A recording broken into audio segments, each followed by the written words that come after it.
We are here at BT 500 wealth creator summit और मेरे साथ इस वक्त बाजार के किशोर कुमार मौजूद हैं, जैसे कि शैल सर ने भी कहा।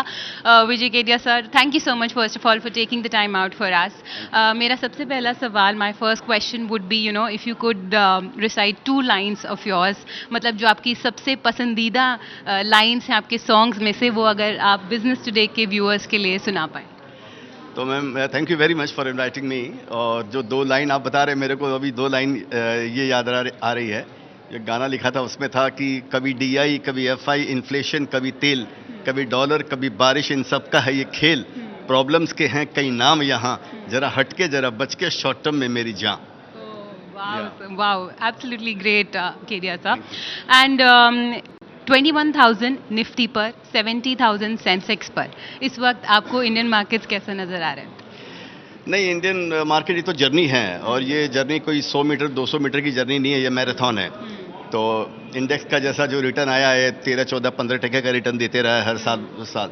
तो मेरे को लग रहा है कि ये उसी की शुरुआत है, और ये आगे भी इसी तरह रहेगा, और ये कारवां चलता रहेगा, ऐसा लगता है मेरे को। एब्सोल्युटली। और आपने काफ़ी लंबी पारी खेली है, कोई इंटरेस्टिंग स्टोरी जो आप बिजनेस टुडे व्यूअर्स के साथ शेयर करना चाहें? नहीं, मेरे को तो स्टोरी में जैसे मेरे को ये समझ में आता है कि आपको अपना कन्विक्शन होना चाहिए आपके किसी शेयर्स के अंदर में।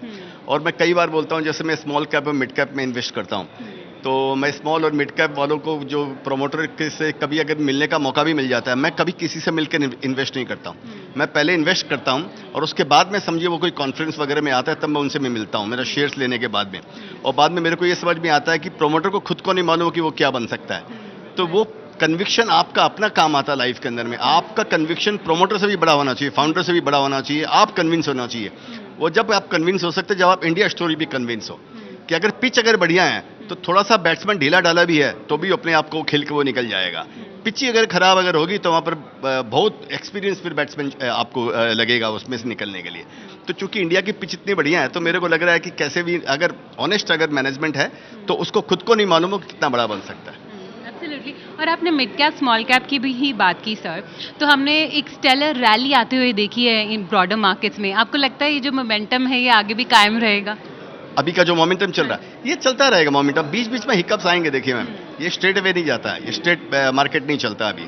और मेरे को ऐसे क्या लगता है कि in last 2 years you will see there were many uncertainties in US market, recession, inflation, interest rate, wars, and India का election and all these things. Now everything is falling in order, everything is improving. तो ऐसे में हो सकता है, कई बार market के अंदर में ऐसा भी होता है कि चीज़ें जब इम्प्रूव होती है, तो मार्केट में रिएक्शन आ जाता है। कई बार ऐसा भी होता है, यह खाली मैं बता रहा हूँ। तो इसके लिए तैयार रहना चाहिए। अगर आया तो आया, रिएक्शन आया तो अच्छा ही है मार्केट के लिए, क्या दिक्कत की क्या बात है। तो मार्केट्स के अलावा आपको और क्या पसंद है? मार्केट्स के अलावा तो मेरे को फिर म्यूज़िक पसंद है। जैसे आपको मालूम है, तो मैं गाने गाते रहता हूँ। पैदाइशी भांड हूँ, आप बोल सकते हैं ऐसा कि तो मेरे को गाना लिखना अच्छा लगता है, गाना बनाना और गाना गाना, वो मेरे को अच्छा लगता है। बिल्कुल। और लास्टली सर, आपने ना मिड कैप, स्मॉल कैप और एक भंगार कैप के बारे में स्टेज पर बोला था, तो इसे पहचाना कैसे जाए कि जिन स्टॉक्स से बिल्कुल दूर रहना है? वो उसका आपको ट्रैक रिकॉर्ड देखना चाहिए। तो कोई भी शेयर्स ऐसा हो जिसका 15-20 साल का जनरली अगर कोई ट्रैक रिकॉर्ड नहीं होता, तो मैं पर्सनली उसमें इन्वेस्ट नहीं करता हूं। क्योंकि 15-20 साल में ऐसे लगता है कि वो मैनेजमेंट जो कई बार गिर चुका है, कई बार उसने रिसेशन देखे होंगे, स्लो डाउन देखा होगा, अनसर्टेनिटीज देखी होंगी, क्राइसिस देखी होंगी। उन क्राइसिस से वो कैसे डील किया, और उसके बाद भी वो अगर आगे बढ़ के आया है, तो वो फुल प्रूफ हो गया 1 मिनट के लिए। तो उसका जो उसकी क्रेडिबिलिटी भी हो गई, और उसने भी अपने आप को परख लिया अपने आप को।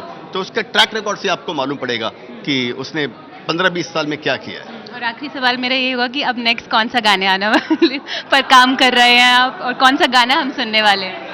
तो अभी गाना मैंने 1-2 लिखा तो है मैंने, कुछ छोटे-छोटे। आजकल मैं सोचता हूँ छोटे-छोटे गाने लिखूँ मैं। आजकल रील्स का ज़्यादा फैशन है ना, 1 मिनट के अंदर का, तो मतलब लंबे गाने कोई सुनता नहीं है। तो मैंने लिखा है, शायद मैं 10-15 दिन में पोस्ट करूँगा। ठीक है। और किस टॉपिक पे लिखा आपने? और मार्केट पे लिखा। अभी तो मैं वैसे मैंने एक दूसरे टॉपिक पर भी मार्केट लिखा। वो 17 तारीख को NCPA के अंदर भी मेरा गाना लॉन्च होने वाला है। एक गाना लिखा मैंने, हेल्थ के ऊपर में गाना लिखा है। एक NGO है जिन्होंने अप्रोच किया मेरे को कि हेल्थ पर एक गाना लिखो, तो मैंने वो हेल्थ पे गाना लिखा कि हाँ, कि जिंदगी को है सुख से बिताना, BP और डायबिटीज़ को भगाना। इस पर एक पूरा गाना लिखा है। तो वो लोग लॉन्च करेंगे 17 तारीख को, वो आपको मालूम पड़ेगा। बहुत उम्दा सर, और बहुत बहुत शुक्रिया अपना वक्त निकालने के लिए। बहुत बहुत शुक्रिया।